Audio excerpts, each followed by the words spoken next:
correctional facility. I also have the county administrator conveniently on my cell phone to partake in the meeting as well, if he has any comment to add.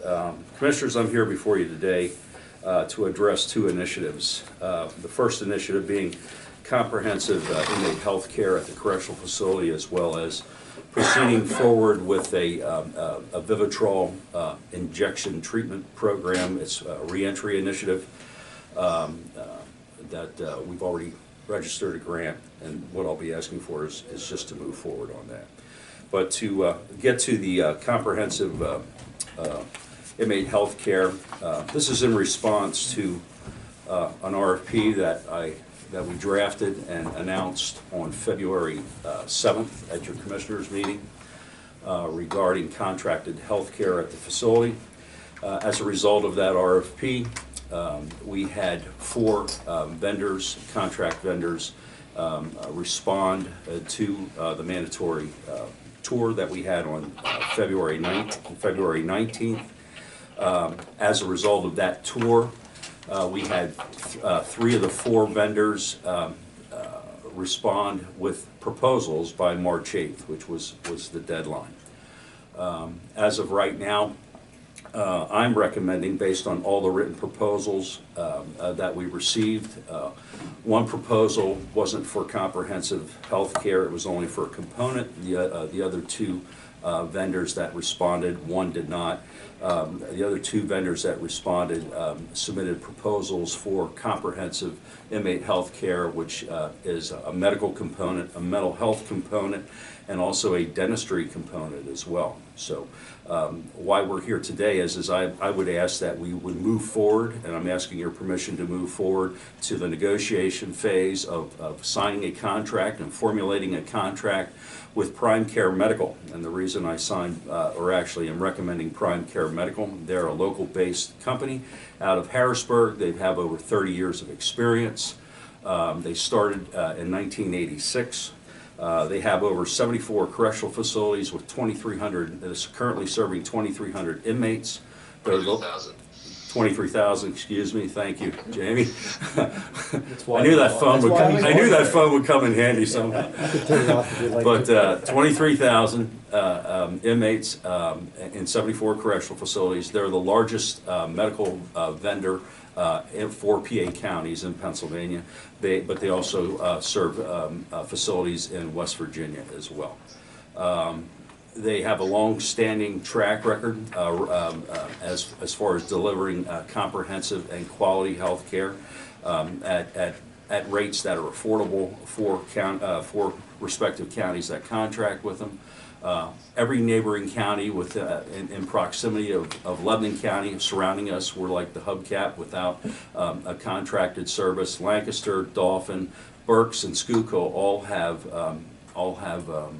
Prime Care. I did investigate with all these counties as far as why or why not they like Prime Care. For the most part, they're extremely a vested company. They've been part of actually the Pennsylvania County Correctional Association's conferences for the last 15 years that the County Correctional Association has existed. They're active members in that, as well as providing trainings to counties that not only participate, but those that don't participate as well. They have a history in corrections. Todd Haskins, their chief operating officer, actually started his earlier career in Graterford as a nurse. So they have a true understanding of what it takes to be in the correctional health care field. And also what they do bring to the table is not only a lower bid price, but also an accreditation with the National Commission on Correctional Health Care, which is a nationally recognized organization for deliveries of services, and they have to maintain an accreditation through their policy procedure as well as performance. And they're willing to bring Lebanon County into accreditation, which obviously is always a plus from a liability side. So with that said, I would recommend that we would move forward and seek negotiation for a contractual agreement with the county. I believe they're suggesting a 3-year contract that can be modified at any juncture. If you wish to go for 2 years, 3 years, or after the third year, 2-year continuances, whatever that may be, that would be within the negotiation realm. But I have really nothing other to add what they have, but if you have any questions, I'll be more than happy to answer that. Yeah, yes, Warden, I finally got those little tiny pictures on my PDF file to open up big so I could read them, and then I worked with IT to be able to print some of the documents because it was very difficult to read. But the bottom line is, I don't know from which optional price you are negotiating, the $3,031,626.57 or the $2,689,006.33. We'd be negotiating from the top price, that being the lowest price of all the bids, but the highest price we would be negotiating from, because what that adds, what that includes is a dentistry component we don't have, as well as an electronic health records system that that would be installed in the correctional facility to expedite medical records, mental health records, and it would all be automated as opposed to a paper trail, which is right now at the facility. And that was part of the RFP, that would be included in it, as well as a medical billing component, which Prime Care has. They're the only vendor in PA that has an agreement with CCAP with Act 22 monies for those inmates that are sentenced and that can be treated at the medical assistance rate and save dollars in that regard. What they do is they basically act as a conduit to each respective county facility, which PMIC does for those people that have contracted with PMIC, which is Cost Management Plus. And to put some of our staff at ease, if there are current medical employees, we're hoping to recommend that they be absorbed in. Absolutely. I have that, Commissioner, already written into the RFP that they would be given first consideration, and those, from top down, whoever is in the medical department that the contracted vendor so chooses to keep. With my recommendation, which I'm recommending anybody that they wish to keep, they're certainly welcome to do that. Again, this is about comprehensive care and bolstering what we already have, and at the end of the day, if they so choose to retain anybody and I'm recommending they do, just for transition purposes, it makes good sense. In the way of the world right now, it's difficult. I know that was one of the motivating factors, was maintaining consistent full staffing, which is why we've gotten to the point where we're using several different agencies to contract nurses. This way, we've put the onus on a contractor to provide that consistent staffing complement that we have such a difficult time to do as the county. Thank you. You're welcome. Just remind us of the timetable when you expect to actually have this all worked out in implementation. The ballpark. We're looking to, after the announcement today, we're looking to meet with Prime Care, with Todd Haskins, Tom Weber, the CEO, and start hammering out some type of contract till the solicitor, till David Warner takes a look at the contract. He'll be an active part of that, and we actually come to an agreement as far as what is palpable. I will come back to this board, to the Commissioner Board, and request that we sign the contract based upon all the nuts and bolts, and hopefully we're looking as a timeline to potentially have Prime Care in place by the end of June. Okay. Well, I just want to say thank you for carrying out the RFP and doing the legwork to do this. And with that said, I would be willing to make a motion to have the warden move forward with negotiations with Prime Care and under the direction of the assistance of our solicitor and reach a final number where we can bring them on board. So. I'll second the motion. We have a motion and a second. Any discussion? Warden Karnes, how much is this compared to what the county is now paying for prison health care right now? You mean the difference? Yes. I can't, Warden, I can't actually hear the question at all, if you could repeat. The question is, what's the difference between the proposed health care as opposed to our current health care in cost? Okay, you mind me covering that one? No, go ahead. Was that Gordon? That's Gordy. Gordon, if we take all of the components of the medical care at the prison currently, which would be nursing, medical contracts, all of the outside billing specialists, all of that together, fringe benefits for the nurses that we employ, the contracted nurses that we have currently, all of that combined comes somewhere between $1.8 and $2 million currently per year. As the warden mentioned, there are things in this proposal and things that we've requested that are supplemental or improvements basically to what we have. There's going to be more time spent at the facility by the medical personnel.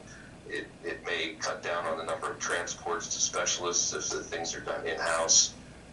It may cut down on the amount of time that COs need to spend, to and from medical, which could translate into less overtime. So, right now a straight comparison is somewhere between $1.8 and $2 million, but we certainly hope that we're going to realize some other savings and benefits that maybe we didn't even discover yet. Okay. Does taking this to a third-party contractor, so to speak, remove the onus of the type of litigation that the county faced in the Tory Her case?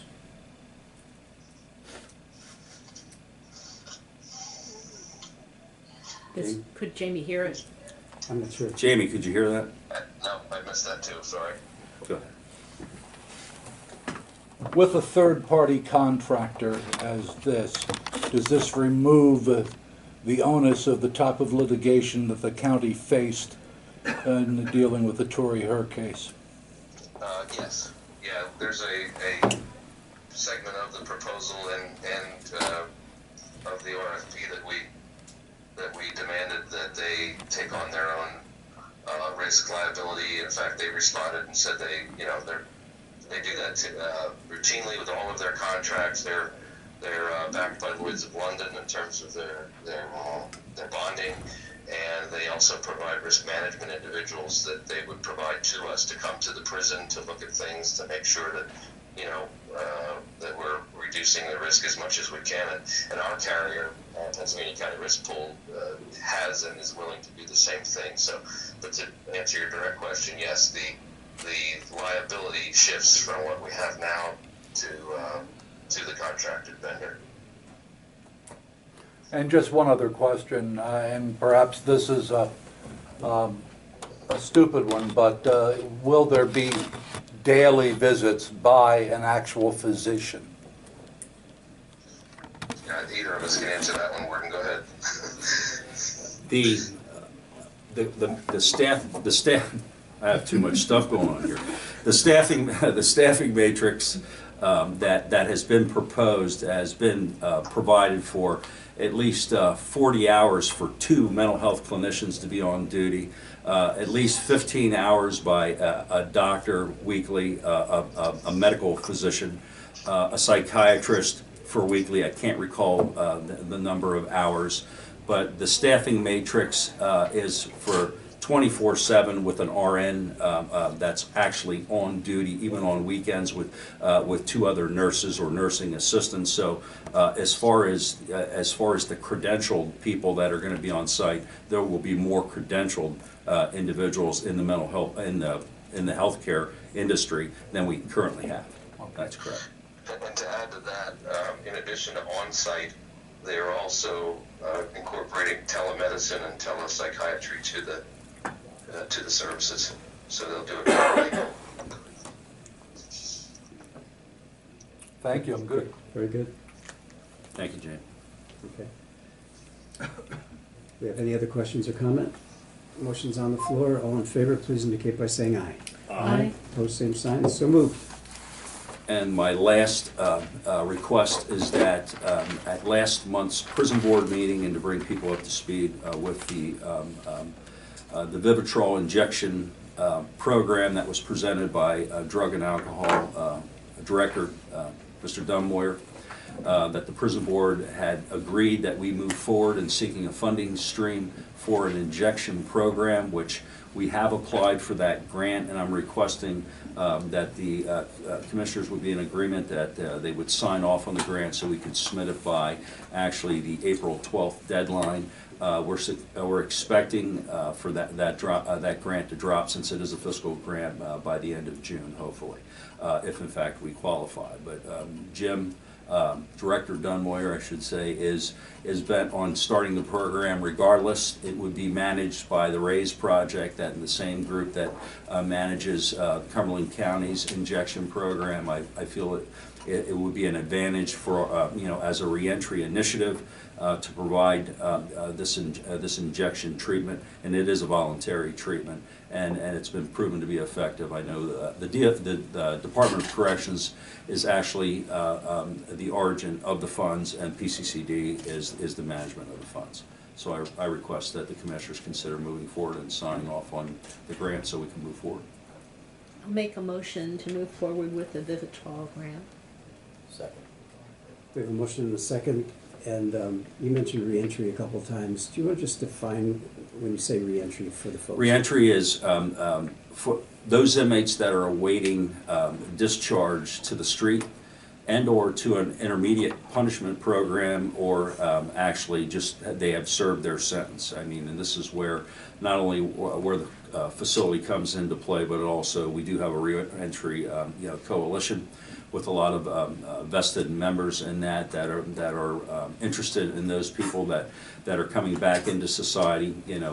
Another reentry or a reentry initiative is like the Day Reporting Center as well, assuring that individuals get a start in the right direction. Specifically with the injection, for example, the injection program, those individuals, we incarcerate approximately 60% of our inmates have a drug and alcohol issue related to their crime. They may not be in the facility for drugs and or alcohol, but normally there's a substance abuse issue that is related to the commission of that crime. Of those 60%, a good 75% will return to prison for one of their related issues if in fact they are not enrolled in some type of treatment program, counseling, therapy, or whatever. What this does and what Vivitrol does is satiate opioid and alcohol cravings, provided all the parameters have been followed, all this, because there are safety issues as far as how it's actually dispensed. But again, it is a voluntary treatment program. I think that if in fact we offer it at the facility, we're contributing, at least getting people on the right track that have legitimate issues to try to get their life back together. Thank you. I only asked that because we recently got Samuel Ortiz. Mm-hmm. We invested in a paid person to be the coordinator Yes. for the reentry program, so that'll give it more strength, and so that it dovetails nicely with what you're doing. Well, and I think what it'll do, it'll be in conjunction. We already have a pre-release training and classes now that through the onus of Jubilee Ministries, and it's not a religious-based program. It's actually an educational program that assists those inmates that are going. So that will actually segue nicely into that, providing at least something for individuals to grasp onto instead of just being discharged to the street with no direction. And literally, that's what happens to individuals being discharged to the street. They need to be pointed in the right direction. Okay. Anything else? Yes, Gordon. Warden, in the past, you have been reluctant to use Suboxone, for example, or write off on methadone. Yes. Maybe even going a step further from reluctant, rejected it. Yes. Entirely. What makes Vivitrol different? Vivitrol is an antagonist, and Vivitrol you don't get high from. Suboxone, and as I'm told, I'm not a medical specialist, but Suboxone and methadone have residual effects, and in fact, it doesn't satiate, it just replaces the habit that they're using. And I don't feel that there's proven data to support continued use of that. How long do you stay on it? You know, Vivitrol helps satiate the use and doesn't actually replace opioid. What it's doing is changing not only the physical process, but also the thought process in addiction, which can be psychological as well. And I am more apt to at least provide this to an individual that is on the street or that is getting ready to be released to the street. And again, it's their choice. Than having methadone being utilized for individuals that are in-house, traveling around, traversing the hallways of the facility under the influence of a synthetic opioid, which sometimes is more dangerous than organic opioid, as far, especially for detoxing from. And that's what we do right now. Thank you very much. You're welcome. Thanks, Warden. Yes. Remind me, do we have a motion on the floor? Yes. Okay, any further discussion? If not, all in favor, please indicate by saying aye. Aye. Aye, opposed, same sign, so moved. Okay. All right, Warden, thank you. Thank you.